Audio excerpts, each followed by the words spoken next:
back today to share the next tie-dye turtle that I made. I'm May, and this is May's Crochets. I'm a beginner crocheter sharing my learning to crochet journey. I've been very interested in trying out different crochet techniques, different crochet methods, and a little while ago, I set out on a little mission for myself to try to come up with the perfect amigurumi turtle pattern. So I wanted to kind of try out some different turtle patterns made with different methods, different patterns to kind of learn as I go, see what I like, see what I don't like, see how things come out differently depending on how the different patterns are made. And so I've made 4 previous tie-dye turtles, and today I'm going to share number 5. And I will link my playlist here as well as in the description box below if you want to take a look at those previous 4 tie-dye turtles that I made. I have this gorgeous tie-dye yarn from Premier Yarns that felt perfect for turtle shells. And so, yeah, I kind of set out to one by one make different turtle patterns using different tie-dye yarns and share my results here. So let's talk about tie-dye turtle number 5. First off, let me show the yarn that I used. So here it is, and this one, I have the label separate. I had to, it got all messy when I actually was doing the crocheting and I kind of lost the end and I had to sort of respool it. So here's the label. Premier Basics Chenille tie-dye, and this one is called Groovy Glow. So you can see it's sort of like greens and blues and purples and kind of the groovy sort of sense of it, kind of some bright little neon, things like that. So let's talk about colors for a minute. If you watch any of my other tie-dye turtle videos, I talk about this in all of the videos of which color I want to match the tie-dye yarn for the rest of the turtle. So for all of them, the turtle shell I'm doing with the tie-dye yarn, but the rest of the turtle I'm doing with like a complementary color to the tie-dye yarn. So the turtle head, the turtle legs, the turtle body, I'm picking just a single color to kind of match. And the Premier website, actually for all of these tie-dye yarns, it shows a set of their yarn colors that they think sort of match this tie-dye yarn of the Basic Chenille Brights yarn. They show sort of the set of colors that they think match. And so for all of them, it's been interesting for me to kind of take a look at the ones that they list and compare them kind of in real life to which ones I think kind of match. And actually for this one was pretty interesting. They listed 5 colors on their website, all of which I think I have in person here, and I'm going to show them in a moment, but I actually ended up picking a totally different color than what they listed as the options on their website, which is, kind of fun. So the ones that they listed, let's take a look. First off, there's a Caribbean green. So I think this could have been a good option. I actually love this Caribbean green color. It's gorgeous. I'm not sure that I exactly see it in there, but very pretty. They listed a light blue. Again, I'm not super sure that I see it in there, but maybe. They listed navy blue, which there's definitely blue in there, though I feel like that blue is kind of like a little bit of a brighter blue. I'm not exactly sure.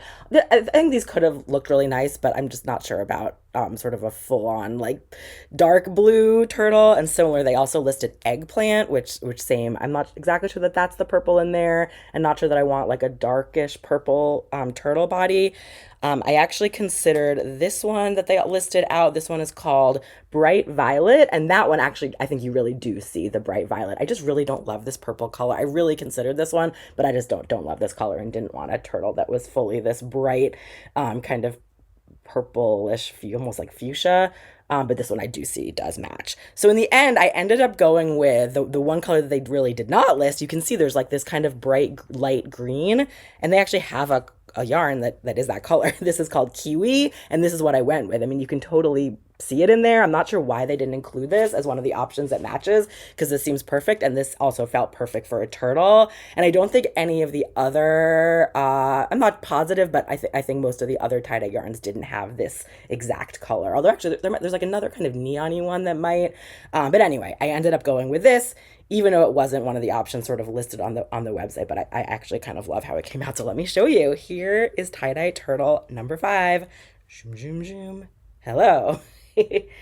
So check that out. I mean, you can really see that sort of kiwi, that bright green, almost like neon green yellow color in there. So I have to say I really love how this came out. Yeah, let's actually take a look now that it's like I crocheted up, it always looks a little bit different. So like here's that Caribbean, that light blue I really don't think I see in there, but maybe a teensy bit. Here's the navy, which seems almost just a little bit darker than the blue that's in there.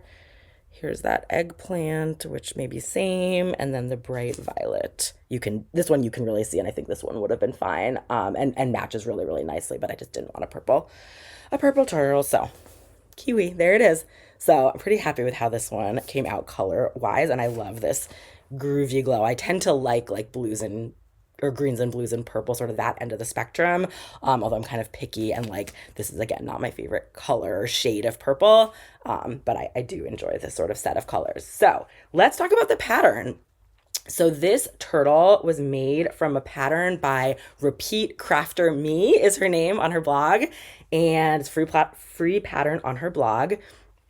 And the reason I picked this one, so the way that she does, I think all of her patterns, is that instead of doing spirals through the round, like most, I think would say most amigurumi that I've seen, you're spiraling around and around and around. You're using a stitch marker to mark each round's beginning or end, so you know when you're going kind of ready for the next round, versus the way that she does it is she does sort of individual rounds that you join together. So you do the round, you join it with a slip stitch, and then you chain one to kind of go up and start the next round, and then you go around, and again, you join with a slip stitch, chain one, keep going. And so you end up with these they're like concentric circles basically, that get like joined together much more evenly. So I had done another pattern of Repeat Crafter Me's before. I made some crocheted pencils, which I have here. And this was the first time I ever did this sort of method of the joined rounds. And so you can see, it's probably easier to see on this one. You can see that instead of a spiral, it's like, you can see this like circle and then another circle, and they're just like joined, and it comes up with this very even, nice looking pattern. The color changes end up being really, really nice, although you do end up with this sort of like seam all the way up. And the reason I had picked this one is I'm actually working on my very first pattern design that I'm making by myself, for the Amigurumi.com design contest, which has a rainbow theme. So I'm working my way through trying to design a pattern for that. And it's I'm a beginner crocheter, so I have to keep it very, very simple. And I ended up deciding on something that's it's very geometric and it needs to be very even. And so I'm going with this same kind of method of the concentric circles where they're very even and they sort of stack nicely as opposed to the spiral, because of that sort of geometricness that I kind of need things to stack nicely. So I will have another video where I share the results of that first design that I make when the time comes. But for now, I was interested in doing another one of her patterns just to kind of try out again this method. I have to say, in this case, I'm not sure how much it really, really matters. Like, they do look kind of neat. You can see sort of circle, but like the a spiral shell I think also looks great. It feels almost less important in this case. It's just a different technique, different method. And this one also, very interestingly, the bottom you make separately, and so you can actually see it a little more clearly here, these like concentric circle rounds as you go out. So you crochet the bottom separately, and then you stitch the shell and the bottom together, which is different than I think all the other turtles that I've made up until now. The other turtles you close by doing decreases all the way until the bottom. And for my pattern that I've been designing, I also experimented with both. I've been experimenting with both methods and actually landed on this method also of making a separate spiral or crocheting a separate bottom circle and then sewing it on, because it ends up so much like neater in the end. So that was really interesting. That's like the main reason I chose this pattern, and it made it totally different than the other patterns that I have done. At this point, I've gotten used to this now that I've been doing it a bunch, this method of doing the slip stitch to join and then the chain. I talk about in my crochet pencil video, which I will link here.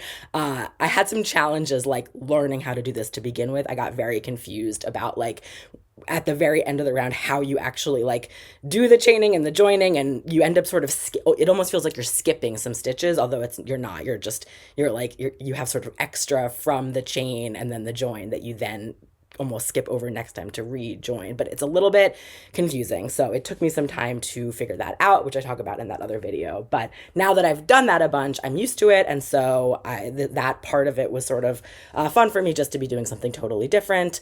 And I really enjoyed using I really noticed this time in particular using the tie-dye yarn. It was almost like every separate stitch was a different color and it made it like easier to see the stitches, which with chenille yarn, we know that can be a challenge. So that I actually really enjoyed with this one. And I love these colors. So I was really quite happy sort of as I was working the shell, which came first, making the body all in the solid green. It's a little harder to see. So, chenille yarn certainly has its quirks. It's definitely an interesting challenge to be working with.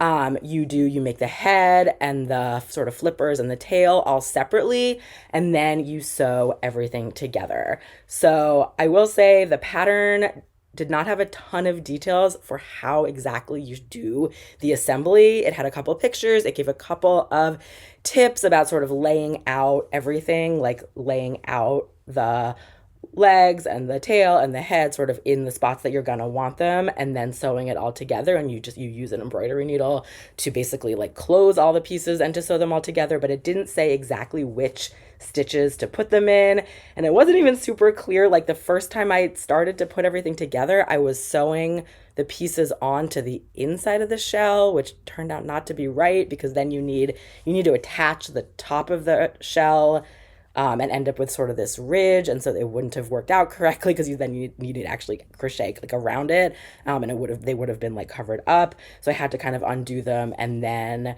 make sure I was actually sewing them correctly onto the bottom of the shell.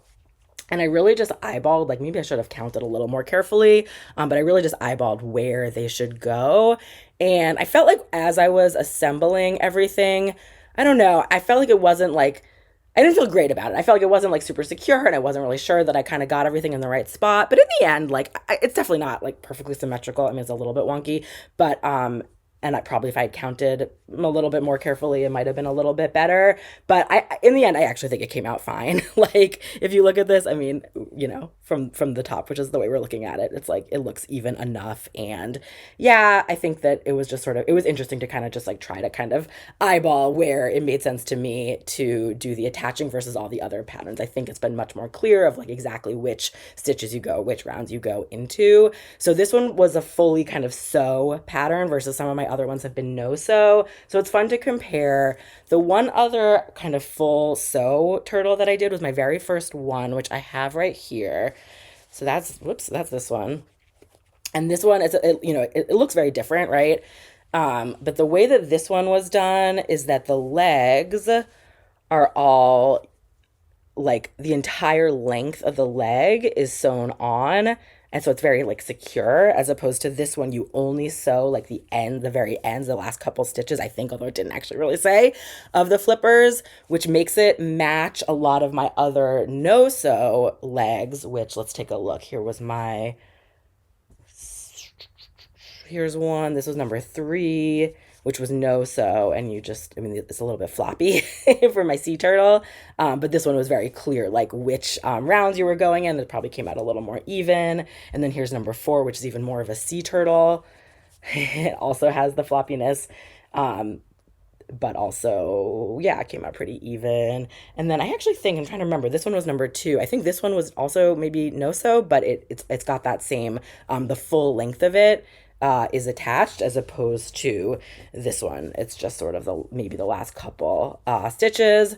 So yeah, this one was kind of interesting. It was a little frustrating because I didn't know exactly how the assembly should happen, and I kind of was making it up. But free pattern, it's still so grateful to always have the free patterns out there. For this one too, the safety eyes that I picked, she in the pattern, I was also using thick yarn like this, and I think said 12 millimeter safety eyes. And I have all of these extra safety eyes from my Woobles kits that I've made. All of the Woobles, they send you actually 3 pairs of safety eyes. Or 3 eyes, I guess, in case you lose one, but you only need 2. And so I have all these extra third eyes from all my kits. So I ended up just using my Wooble's extra eyes. So they end up kind of coming out kind of small, which matched the pictures that she had. And it's interesting how much it changes sort of the look of the turtle, like a small eye versus like a bigger eye. So it's just fun to like experiment with sort of different things. So yeah, in the end, this one, the most interesting part, I guess, was the fact that the rounds are done sort of differently in the concentric circle kind of way, and then the fact that the bottom was like sewn on fully separately. So the very end was very interesting, where it's like first you sew on all these pieces to the bottom of the shell, and then so you have just the bottom of the shell with all the pieces attached, and then you take your tapestry needle and like attach the bottom to the top.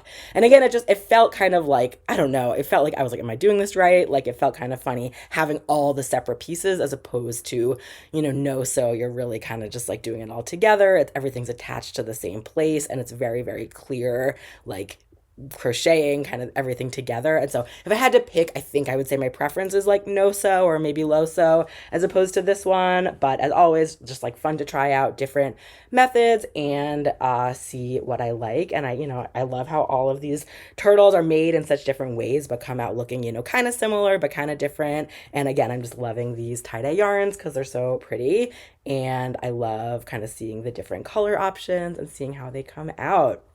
So, thank you for bearing with me. I have a little bit of a cough, and my voice probably sounds a little bit scratchy. I have a few more tie-dye yarn colors, so stay tuned for future videos for a couple of final tie-dye turtles as I continue my quest to come up with a perfect turtle. Slowly but surely, I'm kind of learning more and more, learning what I'm liking, learning what I'm not liking, and coming out with these adorable Amigurumi finished objects as I go. So here is Mr. Tie-Dye Turtle number 5. Thank you so much for keeping me company, and I'll see you next time. Bye.